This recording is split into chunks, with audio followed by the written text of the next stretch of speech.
as well. So this is Dean Tagashi at GamesBeat. I'm here with Daniel Suarez from Activision. How you doing? Good, Dean. How are you? Good. So you guys are talking about Black Ops 2 here. Must be good to be able to chat about it now. Absolutely. We've been working on it for a long time, so it's good to actually, we did our reveal a couple of weeks ago. The trailer came out, people were really excited, and now we're kind of turning the game off to a bunch of different people. So the trailer set off all kinds of debates, I guess, in the community, right? I forget what it was. It was like 7 in favor, 3 against on the trailer votes, I guess, on YouTube or something like that. So there's sort of no in between there, right? There's some diehard fans who love anything you guys do, and then there's some people who look at that and go, that's an outrage or whatever. Anyway, so what was your reaction to all of this reaction? Well, first and foremost, I think, every year, I think we're blown away by the way the fans react to things. And I think if you look at the number of YouTube views that we had in just 2 weeks, the number's astounding and it has been awesome for us.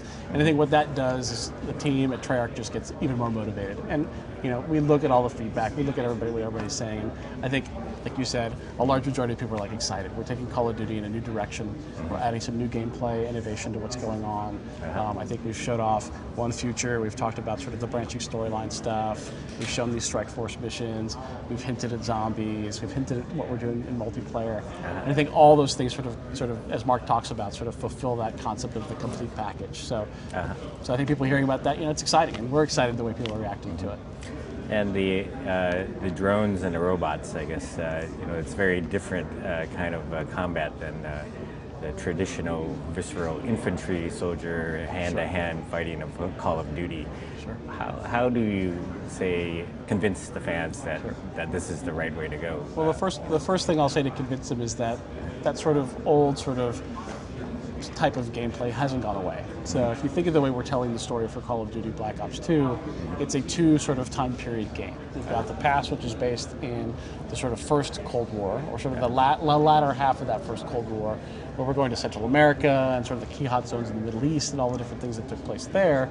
An engaging really way the sort of Black Ops soldiers did in Black Ops 1, with some different types of gameplay. I think we've shown sort of some horseback riding that people are sort of like, oh, what's going on there? And then really sort of going to the future, where, again, taking examples where the player will actually have the ability to control the drones, not just fight them, but they'll also be sort of enemy infantry that they'll be taking sort of arms against as well, too. Yeah, it is a large number of contrasts in the game, I guess. Maybe that's one of the points, I guess. Well, I think contrast really allows us innovation in terms of gameplay, and I think what we want to do is, create this sort of juxtaposition of sort of that old style of, if you're fighting in Afghanistan against the Mujahideen or something like that, versus what does that mean fighting, against drones in Los Angeles. There's these sort of complete different ways of creating that sort of gameplay.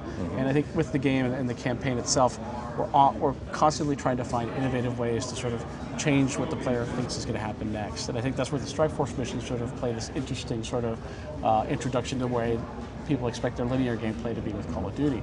So these Strike Force missions, which we showed off today, are these sort of sandbox levels where the player really can play it any which way they want. They can play it in a sort of RTS Overwatch mode where they're controlling and moving units. They also can then basically be any of those particular units themselves and play the entire thing in a first-person point of view. They can control different drones, such as the quad rotors or the claws or the autonomous ground drones, and move around the level and just play that way. So it really sort of changes up the way the gameplay is done, and will also then change the way the narrative structure plays out, because those are win or lose scenarios. So depending on if you win, something will happen differently in the campaign versus if you lost that mission. What was interesting to me was that the way I thought, and I imagine a lot of gamers thought this was going to go, was that maybe you'd start in the 60s, you'd go on to the 70s, by Black Ops 5 you get to the 80s or something like that. Was there something unappealing about this particular kind of evolution? And then maybe you would intersect at some point with modern warfare, right, in some future. But here you're jumping right to 2025. Sure. Well, 2 things. One, the stories are in different sort of worlds. I think we've talked about this before, where the Modern Warfare world is different than the Black Ops world, and what happens in that sort of game world is different than in ours. So they never really will sort of intersect in terms of characters and people that are in those events. But I think for us, the Cold War was really fertile ground, and I think what you'll see in our campaign is we're leveraging a lot of the cool things that occurred in the 70s and 80s, and that's where sort of Oliver North came in as a consultant for us. He was there, and he was, talking to world leaders, engaging with sort of what Black Ops operatives did then. And I don't think there's a better sort of consultant we could have picked for Black Ops for that time period than Oliver North. And as he came in, he came into the studio, presented to the team, talked to us for like 4 or 5 hours about different things that were going on within the world, and that really sort of took the team and allowed them to kind of run off and create that sort of awesome fiction that's going to happen within that time period. And then for the future, we also brought in another consultant, which is Peter Singer, and he sort of opened our eyes to all the things that were going on, not only just today, but also in the world of tomorrow. And what's that sort of geopolitical landscape in 2025? What's going on in terms of technology in 2025?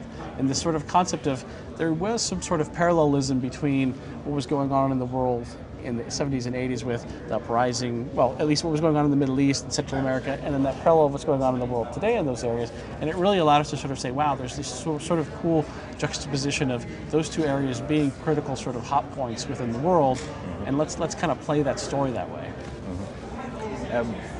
And I would guess that, say, even in a world of drones and robots, that at some point the combat between one man to another man, I guess, is what the heart of Black Ops and Call of Duty would be about, I guess. Sure. Well, I think for us, that's who our main villain is. The main villain is not a robot. The main villain is not a drone. The main villain is a human. And David Goyer, who we actually brought on at the end of Black Ops 1, came back, and he's the writer of The Dark Knight. And he and Dave Anthony, who's the story creator and Treyarch, the director of the game, really worked together from day one to say, how do we create sort of this unique fiction, this new unique way of telling a sort of Call of Duty story, and also at the same time creating this sort of unique and different villain that we've never really seen before in Call of Duty. So that sort of Cold War area in the past is going to allow us sort of create and sort of identify how that monster is created. What events within that sort of scenario caused this guy to come to power and sort of create this sort of hatred for the enemy. And then as in the future, that sort of storyline plays out through the entire game, and then in the future he comes to power and shows what he's capable of doing. So. Cool. Very good. Thank you very much. Cool. Awesome, Dean. Thanks. There you go.